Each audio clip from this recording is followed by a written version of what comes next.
नमस्कार दोस्तों, हमारी आज की कहानी सफलता प्राप्त करने के बारे में है।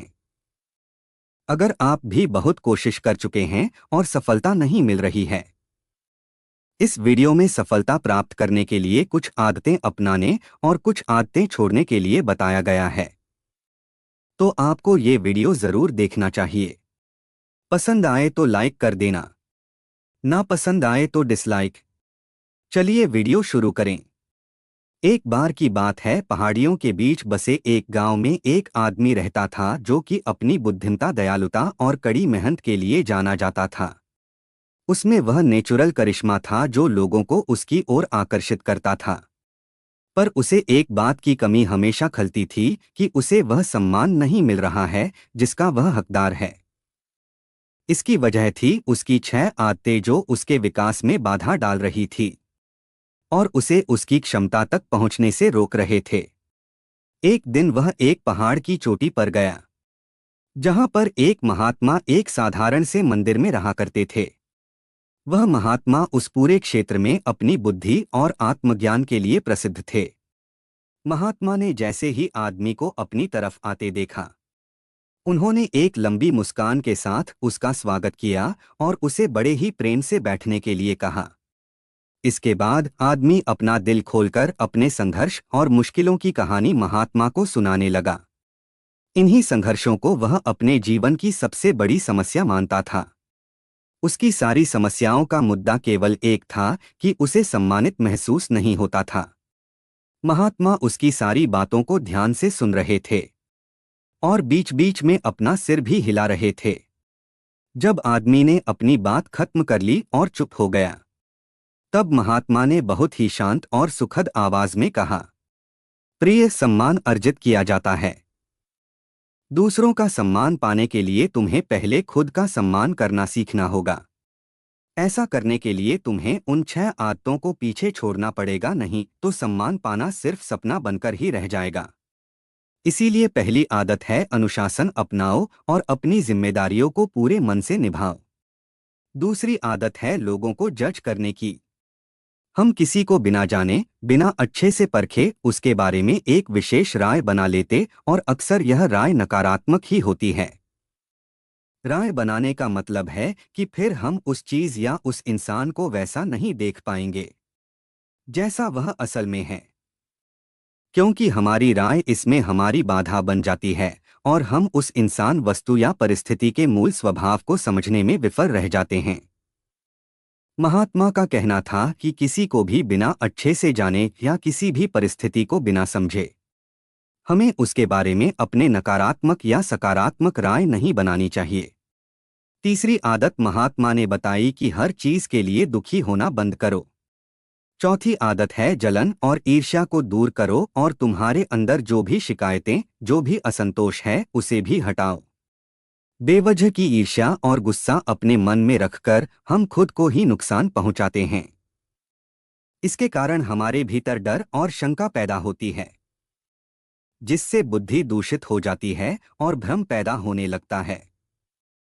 और भ्रम की वजह से किसी भी काम में सफलता नहीं मिल पाती। इसीलिए जितना जल्दी हो सके खुद को इन नकारात्मक आदतों से दूर करो। पांचवी आदत जिसे तुम्हें छोड़ देना चाहिए वह है दूसरों को दोष देने की आदत। किसी भी गलती का दोष दूसरों पर डाल देना यह बहुत ही गलत बात है।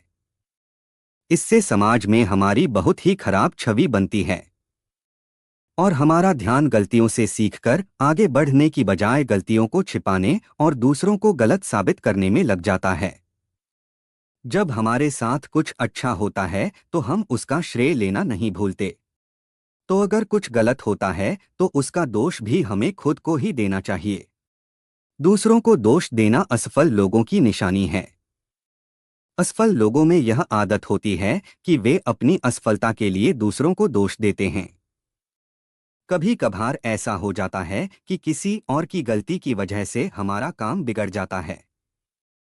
लेकिन जब व्यक्ति अपनी असफलता के लिए बार बार किसी और को दोषी बना रहा है तो समझ लेना कि इसमें किसी और की नहीं बल्कि खुद उस व्यक्ति की ही गलती है। अपनी गलती को मान लेने से हम छोटे या कमजोर नहीं बन जाते। इसीलिए अपनी असफलता पर किसी और को दोषी बनाने से अच्छा है अपनी गलती को मानो और उससे सीखकर आगे बढ़ो। छठी और आखिरी गलती है दूसरों से अपनी तारीफ सुनने की आदत। हम दूसरों को दिखाने के लिए अक्सर कुछ ना कुछ नया करते रहते हैं। हर चीज के लिए हम चाहते हैं कि लोग हमारी तारीफ करें, हमारे बारे में अच्छा बोले और हम जो भी काम करें लोग उसकी प्रशंसा करें। अगर किसी बात के लिए हमारी आलोचना होती है तो हम बहुत दुखी हो जाते हैं और इस तरीके से हम लोगों के हाथों की कठपुतली बनकर रह जाते हैं। इसीलिए हमें दूसरों के तारीफ की कोई जरूरत नहीं है। वैसे भी लोगों की तारीफें खोखली होती हैं। जो एक पल में हमें आसमान पर पहुंचा देती हैं तो दूसरे ही पल नीचे जमीन पर पटक देती हैं। इसीलिए हमें लोगों से अपनी बुराई सुनकर हमें फर्क नहीं पड़ना चाहिए और जो हमें पसंद है और जो हमें सही लगता है वही करना चाहिए। आदमी ने महात्मा से कहा, आपने 6 बुरी आदतों के बारे में तो बता दिया, लेकिन पुरानी आदतों को छोड़ना और नई आदतों को अपनाना भी तो मुश्किल होता है।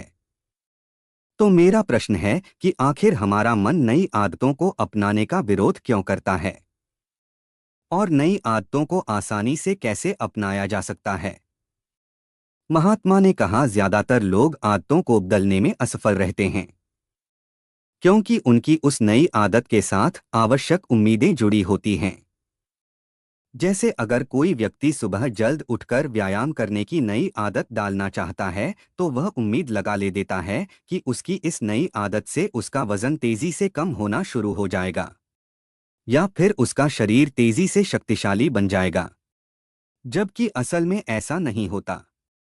इन दोनों ही परिणामों को हासिल करने में समय लगता है, लेकिन हमारा मन पहले से ही यह निश्चित कर लेता है कि परिणाम कैसा होना चाहिए और जब हमारी उम्मीदों के अनुसार परिणाम नहीं मिलते तो हम निराश और उदास हो जाते हैं और अपनी पुरानी आदतों में वापस लौट जाते हैं।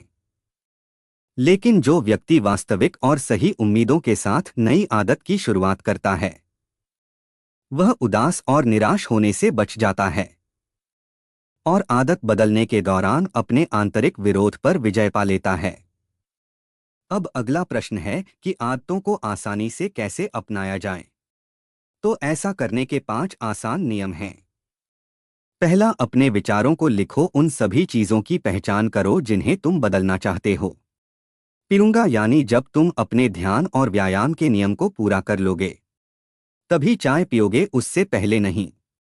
दूसरा नियम है, अपने काम को आदत बनने दो, यानी दूसरी आदत तब तक मत शुरू करो जब तक तुम्हारा यह वाला काम तुम्हारी आदत ना बन जाए, तुम्हारी दिनचर्या का हिस्सा ना बन जाए। तीसरी आदत है आभार या धन्यवाद का भाव। तुम जिस भी आदत को अपने जीवन में बढ़ावा देना चाहते हो उससे जुड़ी चीजों के लिए ब्रह्मांड या उस परम शक्ति का आभार व्यक्त करना शुरू कर दो। उदाहरण के लिए, अगर तुम खुश रहने की आदत विकसित करना चाहते हो तो उन तमाम अच्छी चीजों के लिए आभार व्यक्त करना शुरू कर दो जिनकी वजह से तुम्हारे जीवन में खुशियां हैं और फिर तुम देखोगे कि वह सभी अच्छी चीजें कई गुना बढ़कर तुम्हारे पास वापस आनी शुरू हो जाएंगी। एक बात याद रखो, जो लोग निष्क्रिय और कहीं ज्यादा काम कर रहे हो, हालांकि तुम्हें इन सभी आदतों को लागू करने की जरूरत नहीं है। इनमें से कुछ आदतें दूसरों की तुलना में ज्यादा लागू होंगी। यह तुम्हें तय करना है कि कौन सी आदत तुम्हारे लिए काम करेगी और कौन सी नहीं। पहली बात, आदतें इकट्ठी करो। तुम्हारे पास आने वाले किसी भी अच्छे विचार, काम या मौके को एक कागज पर लिखना शुरू करो। अपने साथ एक छोटी डायरी रखना शुरू करो। दूसरी आदत, जब तुम्हारे पास सारी जानकारी और सारी चीजें इकट्ठा हो जाएं, तो इसके बारे में ठीक से सोचो और फिर निर्णय लेने में ज्यादा देरी मत करो। तुरंत निर्णय लो और काम पर लग जाओ। तीसरी आदत, उन 3 शीर्ष कामों को लिखो जिन्हें तुम्हें हर दिन पूरा करना है और उन्हें हर हाल में पूरा करने का प्रयास करो। चौथी आदत, एक समय में सिर्फ एक काम पर ध्यान लगाने की आदत डालो। कभी भी एक ही समय पर एक से ज्यादा काम करने का प्रयास मत करो। पांचवी आदत, चीजों को सरल और साधारण रखो। खासकर अपनी उस सूची को जिस पर तुम अपने लक्ष्य और योजनाओं को लिखते हो। अपनी सूची को एकदम स्पष्ट, सरल और आसानी से पढ़ने लायक बनाओ। छठी आदत, अपने कमरे और काम करने की जगह को हमेशा साफ सुथरा और व्यवस्थित रखो। चलते फिरते या थोड़ा समय निकालकर अपने आसपास की चीजों को व्यवस्थित करने की आदत डालो। सातवीं आदत, साप्ताहिक लक्ष्य निर्धारित करना और उसे बार बार जांचना कि वह पूरी तरह से सही है। और अगर कुछ बदलाव करने हैं तो तुम वह भी कर सकते हो। आठवीं आदत, आदतों को आसान बनाओ। केवल जरूरी चीजों पर ध्यान केंद्रित करो और बाकी चीजों को छोड़ दो। नौवीं आदत, सुबह और शाम की वह सुसंगत दिनचर्या जिसका तुम आनंद लेते हो उसे बनाए रखो, क्योंकि यह तुम्हें अंदर से खुश और तरोताजा बनाए रखेगी। 10वीं आदत, तुम्हें जिस चीज में पैशन है उस तरह की आदतें खोजो। अपना जीवन उन चीजों के लिए समर्पित करो जिनके लिए तुम एक पैशन रखते हो।